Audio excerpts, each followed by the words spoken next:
जय हिंद प्यारे साथियों, कैसे हो आप सभी। आशा करता हूँ अच्छे होंगे। मैं सूरज आप सभी को स्वागत करता हूँ आपके YouTube channel power of question पर। आइए साथियों, आज हम जो इस वीडियो में डिस्कस करने वाले हैं, आप लोगों को थंबनेल देखकर पता ही चल गया होगा। तो फालतू की बातें ना करते हुए हम वीडियो की तरफ बढ़ते हैं, लेकिन उससे पहले आप लोग अभी चैनल पर नए हैं, चैनल को सब्सक्राइब करके वीडियो को ज़रूर लाइक कर दीजिएगा। ठीक है साथियों, तो ये हिंदी का आपका जो है, ये हिंदी की स्पेशल आपकी प्रैक्टिस सेट नंबर 8 है। ऑलरेडी हम 7 प्रैक्टिस करा के रखे हैं, आप इस वीडियो को जाके वॉच करिएगा। ठीक है, तो चलिए अब हम बढ़ते हैं अगले अपने प्रश्न की तरफ। लेकिन उससे पहले एक बार फिर से आप सभी से रिक्वेस्ट है, आप लोग वीडियो पर नए हैं तो वीडियो को लाइक करके चैनल को ज़रूर सब्सक्राइब करिएगा, साथ में बेल आइकन की घंटी को ज़रूर प्रेस करिएगा साथियों। तो आप लोगों का जो आज का पहला प्रश्न बनता है साथियों, पहला प्रश्न कहता है किस समूह में सभी स्वर दीर्घ हैं। इसमें कौन सा ऐसा समूह है साथियों जिसमें सभी के सभी दीर्घ स्वर इसमें सम्मिलित हों। ठीक है, तो जैसे जैसे ये देखिए ऑप्शन नंबर ए और बी, सी और डी। तो इसमें जो राइट आंसर होगा साथियों, आपका ऑप्शन नंबर ए क्या हो जाएगा, राइट आंसर होगा। कैसे होगा, अगर हम बात करें साथियों, तो ये जो होता है आपका, ये दीर्घ स्वर नहीं होता। ठीक, और अगर बात करें ऑप्शन नंबर सी में, ठीक, किसमें, ऑप्शन नंबर सी में, ऑप्शन नंबर सी में ये वाला दीर्घ स्वर नहीं होता साथियों। ठीक है, चलिए ये भी आपका क्या होगा, रॉन्ग होगा। अब बात कर लें ऑप्शन नंबर डी में। ऑप्शन नंबर डी में देखिए लघु स्वर दिए गए हैं, दो लघु स्वर दिए गए हैं, तो ये भी क्या होगा, आपका रॉन्ग ही होगा। ठीक है साथियों, तो इसलिए आपका जो पहले प्रश्न का राइट आंसर होगा, ऑप्शन नंबर क्या होगा, ए होगा। ठीक, चलिए आशा करता हूँ आपको समझ में आया होगा। अब हम बढ़ते हैं अगले प्रश्न की तरफ, और आपका प्रश्न नंबर 2 क्या कहता है। प्रश्न नंबर 2 कहता है दिए गए वाक्य में उपयुक्त विराम चिन्ह का चयन कीजिए। वाक्य क्या दिए गया है कि रुको रुको वह क्या कर रही है। आपका वाक्य है रुको रुको वह क्या कर रही है, इसमें आपको विराम चिन्ह का प्रयोग करना है। तो दिए गए वाक्य में जो आपका विराम चिन्ह का प्रयोग किया जाएगा वो होगा साथियों अल्प विराम। ठीक, कौन सा विराम होगा, अल्प विराम। और अल्प विराम होता क्या है, अल्प विराम कॉमा आप लोग जानते ही हो, ऑप्शन नंबर डी है।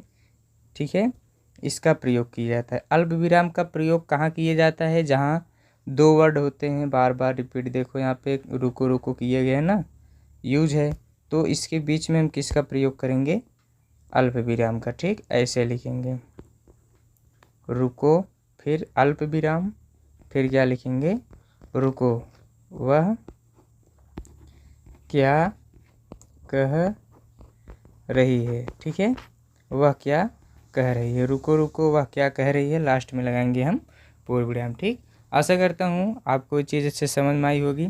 अब हम बढ़ते हैं अगले प्रश्न की तरफ, और प्रश्न नंबर 3 क्या कहता है। प्रश्न नंबर 3 कहता है साथियों निम्नलिखित में से कौन सा शब्द व्यक्तिवाचक संज्ञा वाला शब्द नहीं है। इसमें से कौन सा ऐसा शब्द है जो व्यक्तिवाचक संज्ञा नहीं है। अगर सबसे पहले बात करें साथियों कि संज्ञा होता क्या है। सबसे पहली बात तो संज्ञा ही क्या होती है, तो संज्ञा आप लोगों को पता है कि सभी नाम को हम संज्ञा कहते हैं। ठीक है, सभी नामों को क्या कहा जाता है, संज्ञा। लेकिन जैसे और आप भी कह सकते हो, जैसे किसी व्यक्ति वस्तु या स्थान के नाम को हम क्या कहते हैं, संज्ञा कहते हैं। जैसे आपका ऑप्शन नंबर ए दिए गया मोहन, मोहन तो संज्ञा है। काशी एक स्थान का नाम, ये भी संज्ञा है। यमुना प्रसिद्ध नदी है, ये भी आपका क्या है, संज्ञा है। नदी भी आपकी क्या है, संज्ञा है। लेकिन अब इसमें संज्ञा के डिवाइड भी होते हैं। तो संज्ञा के आपको पता है संज्ञा के कुल 5 प्रकार होते हैं, व्यक्तिवाचक, जातिवाचक, भाववाचक, पदार्थवाचक और पदार्थवाचक, भाववाचक। ठीक, चलिए तो इसका जो राइट आंसर होने वाला है साथियों प्रश्न नंबर 3 का, आप लोग मोहन, काशी, यमुना और नदी। तो इसका जो राइट आंसर होने वाला है साथियों ऑप्शन नंबर डी होगा। क्या होगा, ऑप्शन नंबर डी। कैसे, मोहन जो होता है साथियों ये एक व्यक्ति का नाम है ना, लेकिन इसमें बोला गया है कि व्यक्तिवाचक शब्द नहीं है। इसमें क्या बोला गया है, व्यक्तिवाचक शब्द नहीं है। तो मतलब ये व्यक्तिवाचक शब्द है, ये भी व्यक्तिवाचक है, ये भी है, लेकिन ये वाला क्या है, व्यक्तिवाचक संज्ञा नहीं है। ठीक है, चलिए तो प्रश्न नंबर 3 के लिए जो राइट आंसर होगा ऑप्शन नंबर डी होगा। क्या होगा प्यारे साथियों, ऑप्शन नंबर डी। आशा करता हूँ आपको ये चीज़ अच्छे समझ में आई है। तो वीडियो को एक लाइक करके प्यारा सा कमेंट ज़रूर करिएगा, जिससे हम भी आप क्या मोटिवेट होते रहें। ठीक है, तो अब हम बढ़ते हैं अगले प्रश्न की तरफ। प्रश्न नंबर 4 क्या कहता है? बहुत ही अच्छा प्रश्न है। आए आप लोग प्रश्न पढ़ के ही इसका आंसर दे सकते हैं कमेंट में हमको, कि सर्वनाम के कुल कितने भेद होते हैं। आप लोगों को पता है, बहुत अच्छे से पता है। ऐसा कोई बच्चा नहीं जिसको सर्वनाम के प्रकार नहीं पता, संज्ञा के प्रकार नहीं पता। तो साथियों, सर्वनाम कुल आपके 6 प्रकार के होते हैं। कितने? 6 प्रकार के होते हैं। मैं नाम बताऊंगा, आप लोग नोट कर लीजिएगा अगर आपको नोट करना है, क्योंकि लिखने का यहाँ पे स्पेस कम है। ठीक, तो पहला होता है पुरुषवाचक, दूसरा होता है निश्चयवाचक, तीसरा होता है निजवाचक, चौथा होता है संबंधवाचक। ठीक, लिखते जाइएगा आप लोग। और जो आपका 5वां होता है अनिश्चयवाचक, और लास्ट में क्या होता है? प्रश्नवाचक। ये तो कुछ मुख्य 6 प्रकार के सर्वनाम होते हैं। ठीक है, और अगर हम बात कर लें कि सबसे पहले कि सर्वनाम होता ही क्या है, अगर आपसे कोई पूछ लीजिएगा कि भाई सर्वनाम क्या है, आप लोग सर्वनाम इतना पढ़ रहे हो, बताओ सर्वनाम क्या है, तो सभी को पता है। हम क्लास 5 से ही पढ़े आते हैं, 6 से ही पढ़ते चले आ रहे हैं। जो शब्द संज्ञा के स्थान पर प्रयोग होगा वही क्या कहलाता है? सर्वनाम। किसके स्थान पर? संज्ञा के स्थान पर जो शब्द प्रयोग किया जाएगा इसके स्थान पे, वही क्या कहा जाता है? आपका सर्वनाम। संज्ञा क्या होता है? किसी व्यक्ति, वस्तु या स्थान के नाम को संज्ञा कहा जाता है। ठीक, तो जैसे संज्ञा के स्थान पर अगर हम राम जाता है, ठीक, एक वाक्य राम जाता है, और इसी में लिख दें कि वह जाता है। कौन जाता है? राम जाता है। तो इसमें उस संज्ञा और सर्वनाम का अगर भेद करना हो साथियों, तो जो ये आपका राम दिया गया है ये आपका संज्ञा होता है, और राम के स्थान पर एक शब्द प्रयोग की गई है जो वह है, और यही वह क्या होता है? आपका सर्वनाम होता है। ठीक, आई होप आपको ये चीज़ अच्छे से समझ में आया होगा। अब हम बढ़ते हैं अगले प्रश्न की तरफ। तो प्रश्न नंबर 4 के लिए जो राइट आंसर होगा प्यारे साथियों, ऑप्शन नंबर बी होगा। ध्यान दीजिएगा, ऑप्शन नंबर बी होगा। ठीक, चलिए अब बढ़ते हैं अगले प्रश्न की तरफ। प्रश्न नंबर 5 क्या कहता है? मुझे छोटी बच्ची के लिए कुछ नए कपड़े खरीदने हैं। ठीक, क्या? मुझे छोटी बच्ची के लिए कुछ नए कपड़े खरीदने हैं। ठीक है, अब इसमें आपको बताना है वाक्य में कितने विशेषण हैं। अब आपको विशेषण बताना है साथियों कि मुझे छोटी बच्ची के लिए कुछ नए कपड़े खरीदने, ये एक वाक्य है। इस वाक्य में कितने विशेषण दिए गए हैं, इस चीज़ को आपको बताना है। ऑप्शन में कहता है, ऑप्शन तो कह रहा है 3, 2, 5 और 4। ठीक, तो चलिए देखते हैं इसमें कितने विशेषण होते हैं। सबसे पहली बात, अगर हम बात करें कि विशेषण ही क्या है, ठीक, जिसके बारे में पढ़ रहे हैं अगर उसी को नहीं पता तो भाई बहुत ही बड़ी बेइज्जती है हम लोगों की। तो विशेषण, बात करें कि विशेषण होता क्या है। एक्चुअली में साथियों, विशेषण जो है ना, संज्ञा और सर्वनाम की विशेषता को ही बताता है, वही विशेषण कहलाता है। ठीक, किसकी? संज्ञा और सर्वनाम की विशेषता को जो बताएगा वही क्या होगा? विशेषण। अब इस वाक्य में देखिए, वाक्य में देखिए कि मुझे छोटी बच्ची के लिए कुछ नए कपड़े खरीदने हैं। इसमें कुल 3 विशेषण हैं साथियों। कितने? 3। तो मतलब ऑप्शन नंबर ए क्या हो जाएगा? राइट आंसर होगा। कहाँ है? देखिए, मुझे छोटी, एक तो यही विशेषण है। ठीक, छोटी। दूसरा, बच्ची के लिए कुछ, यहाँ पे सम। ठीक, एक देखिए, एक स्मॉल हुआ ना, और एक क्या हुआ? सम। छोटी और कुछ। और तीसरा जो होता है साथियों वो नए हैं। ध्यान दीजिएगा, 3 है। पहला है आपका छोटी, दूसरा है आपका कुछ, तीसरा है आपका नए। ठीक, ये 3 आपके विशेषण हैं, इम्पोर्टेंट हैं। आप लोग एडजेक्टिव पढ़े होंगे इंग्लिश में पार्ट्स ऑफ स्पीच वाले भाग में, तो वहाँ दिया जाता है स्मॉल और आपके सम, न्यू, सब आपके क्या है? विशेषण हैं। ठीक है, चलिए अब बढ़ते हैं अगले प्रश्न की तरफ। प्रश्न नंबर 6 कहता है, क्रिया के पद परिचय में इनमें से क्या होता है? क्रिया के पद परिचय में इनमें से क्या होता है? ऑप्शन है क्रिया का प्रकार और वाच्य पुरुष। ठीक, ऑप्शन नंबर बी कहता है लिंग, वचन और काल। सी कहता है वह शब्द जिससे क्रिया का संबंध है, और डी क्या कहता है? उपयुक्त सभी। तो चलिए अब देखते हैं इसमें कौन सा सही आंसर होगा। जो क्रिया का पद परिचय होता है, क्रिया का पद परिचय में आपके जो हैं साथियों वो प्रकार आता है।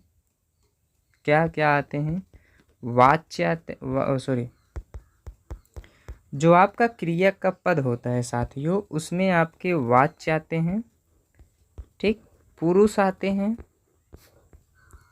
लिंग आता है, वचन आते हैं और काल आता है, ठीक। ये सब क्या होते हैं, आपकी क्रिया के पद को परिचित कराते हैं आपसे, ठीक है। जिन शब्दों में किसी कार्य का करना या होना या व्यक्त हो उसे क्या कहा जाता है, क्रिया। अगर आपसे कोई पूछे भाई क्रिया क्या होता है तो आप बताओगे जिन शब्दों से किसी कार्य का करना या होना व्यक्त हो उसे क्या कहा जाता है, क्रिया कहा जाता है, ठीक है। तो इसमें देखिए आपके वाच्य और पुरुष दिया है तो ऑप्शन नंबर ए क्या हो गया, रॉन्ग। इसमें लिंग, वचन और काल दिया लेकिन वाच्य को छोड़ दिया तो ये भी क्या हुआ आपका, रॉन्ग। इसमें बोला कि वह शब्द जिसमें क्रिया का संबंध, ये तो ऑलरेडी रॉन्ग है ही, तो ऑप्शन नंबर डी क्या होगा, ऑप्शन डी क्या होगा, सही है। उपयुक्त में सभी मतलब वाच्य भी होता है, पुरुष भी होता है, लिंग भी होते हैं, वचन भी होते हैं और क्या होते हैं, क्या काल भी होते हैं। प्यारे साथियों, आई होप आपको ये चीज़ अच्छे समझ में आया होगा। ठीक, तो प्रश्न नंबर 6 के लिए जो राइट आंसर होगा ऑप्शन नंबर डी, ठीक। वाच्य, पुरुष, लिंग, वचन और काल क्रिया के पद परिचय के रूप में होते हैं। चलिए अब बढ़ते हैं हम प्रश्न नंबर 7 की तरफ साथियों। और इससे पहले अगले प्रश्न बढ़ने से पहले आप लोग अभी तक चैनल को सब्सक्राइब नहीं किए तो प्लीज़ साथियों चैनल को सब्सक्राइब करके वीडियो को जरूर लाइक करिएगा। वाक्य प्रश्न कहता है रमेश अच्छा गाता है, वाक्य में अच्छा क्या है बताओ। रमेश अच्छा गाता है एक वाक्य दिया गया, बोला गया कि ये क्या है, क्रिया विशेषण है, विशेषण या अव्यय या भाव संज्ञा। तो देखिए जो ये अच्छा शब्द है साथियों, ये क्या कर रहा है, ये गाता, ये गाता मतलब गाता क्या है आपका, ये क्रिया है। गाता क्या है, क्रिया। और जब क्रिया की विशेषता को बताया जाएगा तो वहाँ पे क्या होता है, क्रिया विशेषण। यहाँ पे देखिए कर्ता की विशेषता को नहीं बताया गया कि जो विशेषण दिए गए और रॉन्ग हुआ। अव्यय की बात ही नहीं है, भाववाचक संज्ञा की बात ही नहीं है, तो यहाँ पे बचता है आपका क्या, ऑप्शन नंबर ए, क्रिया विशेषण। क्या बचता है, क्रिया विशेषण। एक बार फिर से सुन लीजिएगा, वाक्य में रमेश अच्छा गाता है में अच्छा क्रिया गाता की विशेषता बताता है, ठीक है। ये गाता की क्या बता रहा है, विशेषता, जिस कारण हम क्या कह सकते हैं, जो शब्द क्रिया की विशेषता को बताते हैं उन्हें क्या कहा जाता है, क्रिया विशेषण। चलिए तो प्रश्न नंबर 7 के लिए राइट आंसर आपका क्या होगा, ऑप्शन नंबर ए टिक करके आइएगा। चलिए बढ़ते हैं अगले प्रश्न की तरफ। प्रश्न नंबर 8 क्या कहता है, शब्दों के लिंग परिवर्तन की दृष्टि से कौन सा शब्द युग्म से असंगत है। यहाँ पे युग्म है, युग नहीं है, ठीक है, थोड़ा मिस्टेक हो जाता है, सभी से होता है युग्म, ठीक है साथियों। शब्दों के लिंग परिवर्तन की दृष्टि से कौन सा शब्द युग्म असंगत है, असंगत मीन्स भिन्न भिन्न है। तो देखिए बूढ़ा बुढ़िया, कटोरा कटोरी, हथौड़ा हथौड़ी, माली और मालकिन। तो देखिए इसका जो लिंग संगत है, अगर बूढ़ा और बुढ़िया की बात करें तो इसमें पुरुष और स्त्री दोनों आ रहे हैं, तो मतलब ये क्या है, संगत। और इसमें पूछा क्या गया, असंगत, इसलिए ये वाला ऑप्शन क्या होगा, रॉन्ग होगा। कटोरा कटोरी में भी देखिए साथियों पुरुष और स्त्री दोनों जाति का बोध हो रहा है, तो ये भी क्या होगा, रॉन्ग। हथौड़ा हथौड़ी में भी दोनों का बोध हो रहा है, तो रॉन्ग। माली और मालिनी, इसमें इसका जो युग्म है साथियों ये गलत है, ठीक, क्या है, गलत है, असंगत है। अगर हमें इसका संगत बनाना होगा तो हम लिखेंगे माली और मालिन। क्या लिखेंगे, माली और मालिन। ध्यान देना इसमें मालिनी लिखा गया है, इसमें मालिन होगा, ठीक है। तो प्रश्न नंबर 8 के लिए जो राइट आंसर होगा ऑप्शन नंबर डी। अगर वीडियो पसंद आ रहा है तो वीडियो को एक दोस्तों के पास ज़रूर शेयर करिएगा साथियों, एक दोस्तों के पास सिर्फ। चलिए अब हम बढ़ते हैं अगले प्रश्न की तरफ। प्रश्न नंबर 9 क्या कहता है, दिए गए शब्दों में वचन चयन कीजिए। चाय शब्द है, कौन सा शब्द है साथियों, चाय। इस शब्द का आपको वचन बताना है, कौन सा वचन है, त्रिवचन, एकवचन, बहुवचन या द्विवचन। तो साथियों जो चाय होता है ये चाय एक वचन होता है। क्या होता है? एक वचन। और हिंदी व्याकरण में साथियों दो ही वचन होते हैं, तो ऑप्शन नंबर ए तो पहले ही रॉन्ग हुआ। ठीक। और अब बात करें कि वचन, तो देखिए वचन संज्ञा या सर्वनाम के जिस रूप से उसके एक या एक से अधिक होने का बोध हो। क्या? एक या एक से अधिक होने का बोध हो। एक या एक से अधिक होने का बोध होता है, वही क्या होता है आपका वचन होता है। हिंदी में दो प्रकार के वचन होते हैं, एक वचन और बहुवचन। ठीक है। तो ये जो ऑप्शन नंबर डी दिए गए ये भी रॉन्ग है। तो आपका ये बचता है सी और बी। तो चाय शब्द जो है एक वचन होता है, इसको आप लोग नोट कर लीजिएगा। और अगर बात किया जाएगा कि भाई एक वचन क्या होता है, ध्यान से देख लीजिएगा, स्पेस कम है, हम आपको समझाने की कोशिश करेंगे। एक वचन क्या होता है? तो एक वचन में साथियों शब्द के जिस रूप में केवल एक वस्तु या व्यक्ति का ज्ञान होता हो। ध्यान से समझिएगा कि जिस शब्द में केवल एक व्यक्ति, एक वस्तु का ज्ञान होगा, वहाँ पे क्या होता है? एक वचन। यही अगर बात की जाए साथियों बहुवचन क्या होता है, तो बहुवचन में साथियों शब्द के जिस रूप में एक से अधिक वस्तु या व्यक्ति का ज्ञान हो उसे क्या कहा जाएगा? बहुवचन। एक वचन में साथियों ओनली वन, एक लोग रहते हैं। बहुवचन में साथियों एक से ज़्यादा रहते हैं। ठीक है, तब वहाँ पे क्या होगा? बहुवचन। आई होप आपको ये चीज़ अच्छे समझ में आई होगी। अच्छे समझ में आया तो एक प्यारा सा कमेंट जरूर करिएगा यस या नो में। बढ़ते हैं अगले प्रश्न की तरफ। प्रश्न नंबर 10 कहता है, निम्नलिखित प्रश्न में 4 विकल्प दिए गए हैं। सही बात भाई, हर प्रश्न में 4 विकल्प दिए गए हैं, इसमें लिखने की क्या आवश्यकता थी? 4 विकल्पों में से उस विकल्प का चयन कीजिए जो दिए गए वाक्य के काल का सही विकल्प हो। ठीक, मतलब एक वाक्य दिया गया है, उसमें आपको काल बताने हैं, कौन सा काल है। चलिए देख लेते हैं कौन सा काल है। वाक्य, सबसे पहली बात हम देखते हैं वाक्य क्या है। वाक्य है साथियों ये, मैंने आज एक फिल्म देखी है। मैंने आज एक फिल्म देखी है। इसमें आपके भूतकाल हैं आसन्न भूतकाल, पूर्व वर्तमान काल, सामान्य वर्तमान काल। तो देखिए पहली बात तो ये फिल्म देखी थी है, मतलब ये तो वर्तमान काल है ही नहीं। ठीक। फिर पूर्व वर्तमान काल, मतलब ये भी नहीं है। आसन्न भूतकाल, ये भी नहीं है। अब बचता है ऑप्शन नंबर ए। ठीक, क्या बचता है? ऑप्शन नंबर ए, पूर्व भूतकाल है ये, मतलब देखी थी हमने कभी, मैंने आज एक फिल्म देखी थी, ये पूर्ण रूप से भूतकाल की बात की जा रही है। ठीक है, भूतकाल होता क्या है साथियों, मैं आपको बोल रहा हूँ, आप सुन लीजिएगा, स्पेस कम है, नहीं लिख सकता मैं। क्रिया के जिस रूप को पूर्ण भूत कहते हैं, सॉरी, क्रिया के उस रूप को पूर्ण भूत कहा जाता है जिससे क्रिया की समाप्ति के समय यह स्पष्ट हो बोध होता हो कि क्रिया के समाप्त हुए काफ़ी समय बीत चुका है। यही आपका पूर्ण भूतकाल कहलाता है, कि मतलब आप पूर्ण रूप से जो आप कार्य कर रहे हो वो बीत चुका हो। ठीक है, जैसे मैंने आज एक फिल्म देखी थी, ये पूर्ण रूप से हमने एक फिल्म देख चुके था। और भी मैं इसके और भी एग्जाम्पल हो सकते हैं, जैसे देखिए मैं मोहन से मिला था। ठीक, कभी तो था, मैं मोहन से कभी मिला था, मतलब मिला था किस काल में? पूर्ण भूतकाल में। ठीक है, चलिए आई होप आपको अच्छे समझ में आया होगा। अब बढ़ेंगे अगले प्रश्न की तरफ, और आपका प्रश्न नंबर 12 क्या कहता है, निम्नलिखित में से भाववाच्य वाक्य का चयन कीजिए। ठीक है, इसमें कौन सा भाववाच्य है, इस चीज़ का आपको चयन करना है। मैं उठ नहीं सकता, इसमें कोई बहुत बड़ा लॉजिक ही नहीं, कोई भाव ही नहीं उठा। ठीक है, ये ऑप्शन नंबर आपका ए क्या होगा? रॉन्ग हो जाएगा। हमारे द्वारा रास्ता आसानी से पार किया गया, ये थोड़ा सा सोचना पड़ेगा। सी क्या कहता है? उसके द्वारा भोजन पकाया गया। डी कहता है मेरे भाई से लड़ा नहीं जा सका। तो भाई देखो भाववाच्य होता क्या है, पहले इसके समझो। किसको किसको समझो, भाववाच्य को समझो और किसी को मत समझो।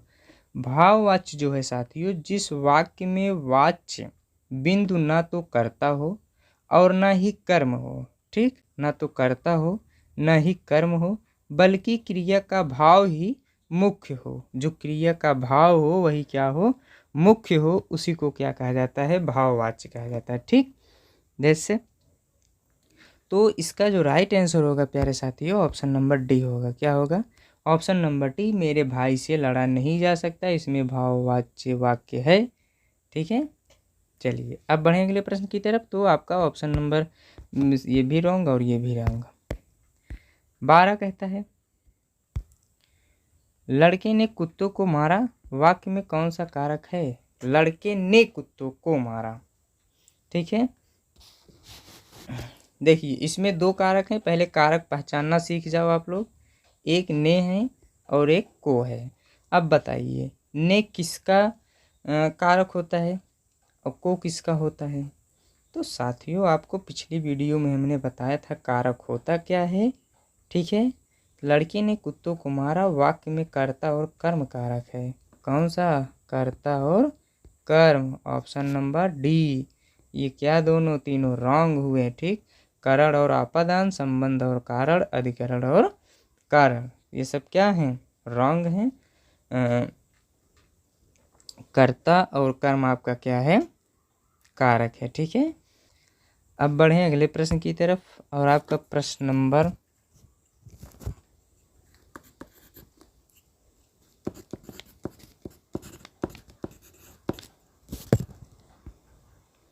बढ़ते हैं अगले प्रश्न की तरफ। 13 क्या कहता है साथियों, इनमें से कोई शब्द एकल का तद्भव है।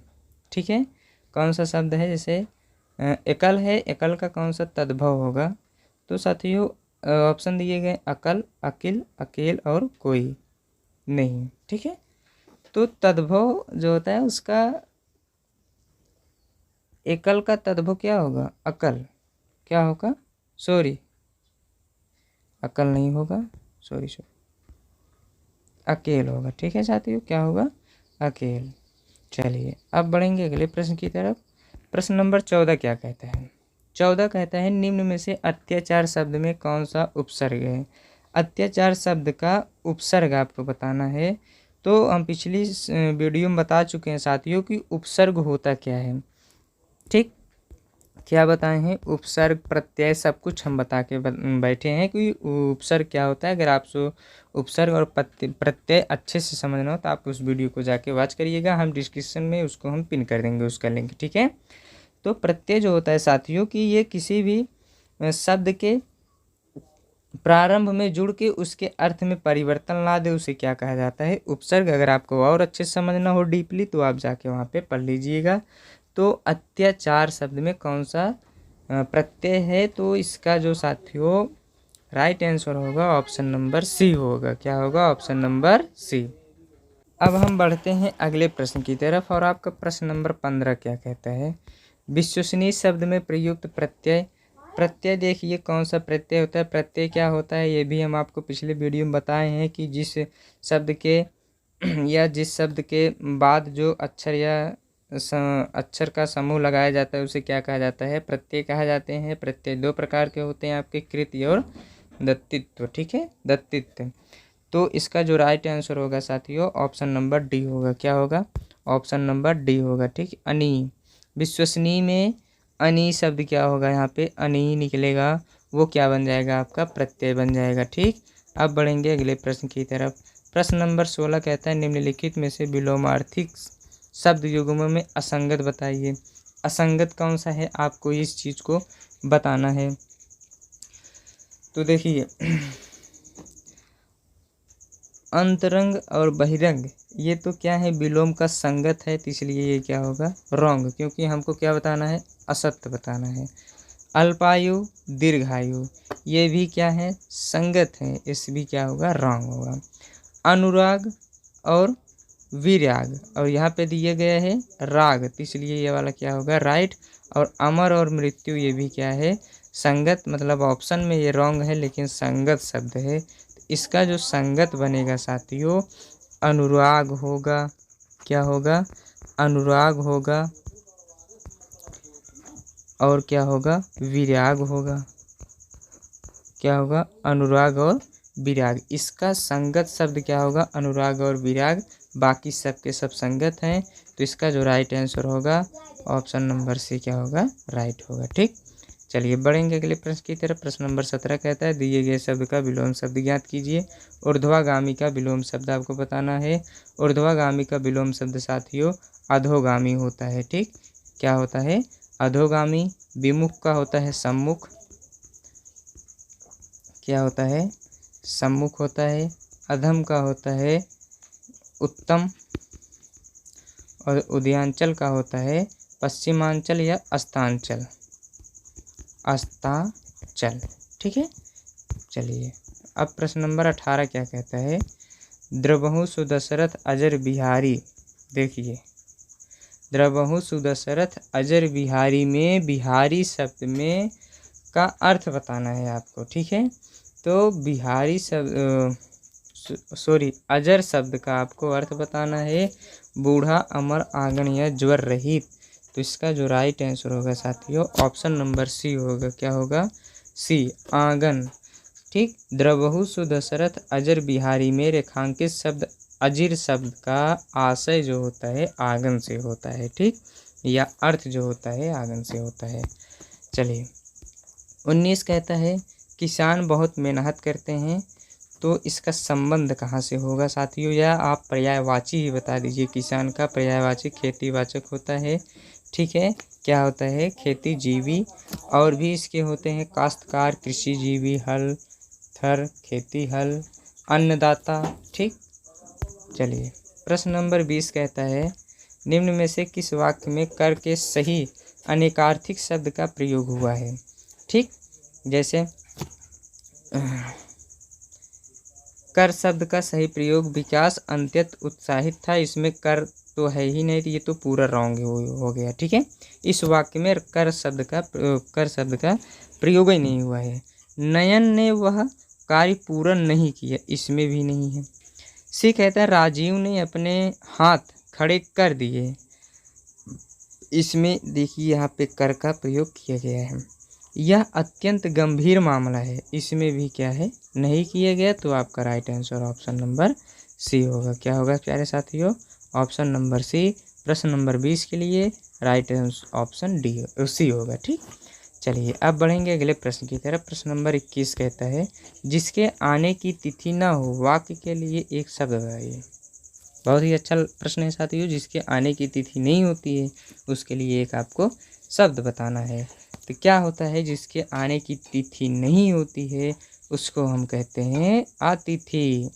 और जो पोषक होता है साथियों, जो पोषण करता हो, क्या करता हो, जो पोषण करता हो वो क्या होता है, पोषक।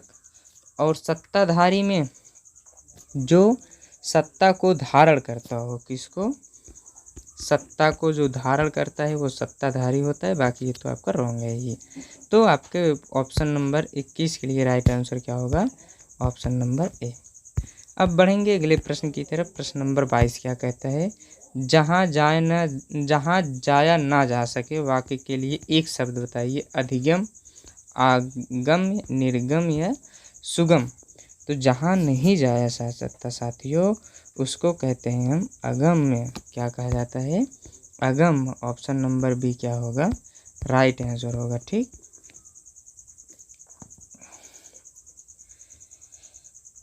तो आज के लिए इतना ही, फिर से मिलेंगे हम अगले वीडियो में। तब तक के लिए जय हिंद, जय भारत।